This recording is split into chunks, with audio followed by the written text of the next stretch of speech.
Só no ano passado, o Porto de Santos movimentou quase 120 milhões de toneladas em produtos, superando todas as expectativas do setor. Por lá, chegam e saem embarcações carregadas de soja, milho e açúcar, por exemplo. E para suportar tanta atividade, foi preciso alargar o canal por onde os navios passam.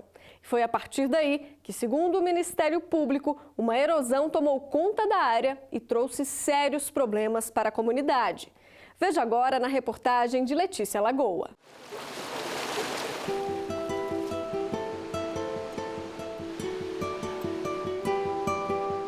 A Ponta da Praia fica em um dos bairros mais nobres de Santos. É a menor orla da região, mas com uma vista de encher os olhos quando os navios cruzam o canal.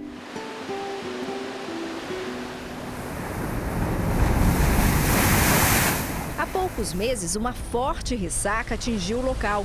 Essas imagens foram gravadas pelos próprios moradores. Ondas gigantes destruíram as muretas e cobriram a avenida, o que piorou a situação da praia. Nos últimos anos, com a força das marés, as faixas de areia do ponto turístico foram encurtadas. Mais de 200 metros já teriam desaparecido, segundo esse jornalista nascido e criado na Ponta da Praia.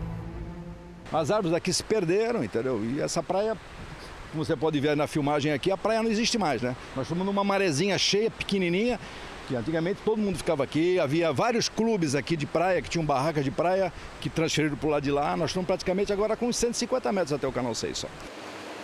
A praia, ela ia mais lá para longe, era bem mais para lá. E de repente, durante esses 5 anos, ela foi sumindo rapidamente e chegou num limite que agora não temos mais o que fazer a não ser cobrar as autoridades para que tomem as providências e recomponha essa área perdida durante esse tempo. As erosões começaram a afetar também outros bairros tradicionais, como Embaré e Aparecida. Diante de tanto transtorno, a população se mobilizou e cerca de 3.000 assinaturas foram colhidas e apresentadas ao Ministério Público Federal, que já investigava o problema. Para os procuradores, o avanço do mar estaria ligado às obras de aprofundamento e alargamento do Canal do Porto, que aumentaram ainda mais a velocidade das correntes e da força das ondas. As atividades de dragagem começaram em 2010, quando a Companhia Docas do Estado de São Paulo conseguiu uma licença do IBAMA para iniciar a escavação no fundo do mar. O que nós demonstramos na ação é que, com uma largura menor, você consegue passar os navios da forma que passa hoje. Os nossos técnicos e especialistas analisaram, fizeram os cálculos e viram que os maiores navios que acessam conseguem passar por ali com 170 metros de largura. Não precisa dos 220, que foi uma medida estipulada para tráfego de cruzamento de navio. Ali é proibido o cruzamento de navio. Então, como não há necessidade de um navio em tráfego em mão dupla cruzando, 170 metros é suficiente. Uma ação civil pública foi movida em 2015 contra a União, o IBAMA e a Codesp, responsável pela administração do porto. Entre os pedidos do processo está a anulação parcial da licença ambiental concedida para alargar em mais de 170 metros o canal de navegação. Na época, a então superintendente de meio ambiente da companhia afirmou que foram feitos vários estudos de impacto e que a erosão da praia começou há 6 décadas, antes mesmo do início das operações de dragagem.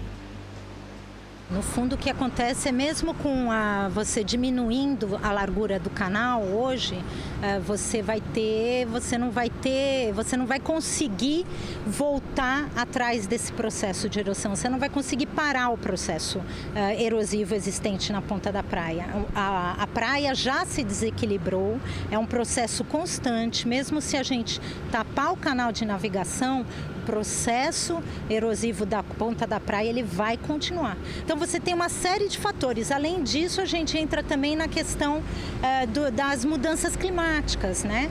Então você tem um aumento muito grande das quantidades, uma frequência maior das ressacas maiores e mais importantes, que isso nada tem a ver com a dragagem. Diante do impasse, o pedido do Ministério Público foi negado na primeira instância e confirmado pelo Tribunal Regional Federal aqui em São Paulo. A decisão da Justiça levou em conta a falta de mais estudos que comprovem as causas do impacto ambiental nas praias santistas. E se medidas imediatas, como por exemplo restringir a largura do canal, iriam realmente conter o processo de erosão. Isso é apenas uma primeira tomada de posição diante de um agravo. Assim que o juiz ou a juíza de primeiro grau sentenciar o feito, esse agravo perde a razão de ser. E aí o processo vem em grau de apelação e aí nós vamos ter todas as provas, todo o plexo probatório, e pode ser que tudo isso que eu tenha decidido, diante de novas provas, de novos argumentos trazidos pelas partes, possa ser modificado, com certeza. Enquanto isso, seu Orlando e amigos, que fundaram o Grupo Maré, movimento de apoio e recuperação da faixa de areia da ponta da praia, acompanham todo o processo. A única certeza é que algo já está sendo feito para preservar parte da história da cidade. O desenvolvimento tem que se conciliar com o meio ambiente. Não basta nós desenvolvermos o nosso porto e destruir um patrimônio como esse aqui na ponta da praia. Eu estou vendo bastante empenho dos interessados. Eu acho que nós vamos resolver isso o quanto antes. E nós vamos continuar insistindo para chegar a um resultado final positivo para a população aqui da Ponta da Praia e demais da cidade. A gente tem saudades daquela época, mas convivemos hoje com o que ocorre, né? Não sei se vão fazer alguma coisa para voltar a areia como era antes, eu acho muito difícil, né? Mas parece que estão fazendo alguma coisa. Então, vamos aguardar.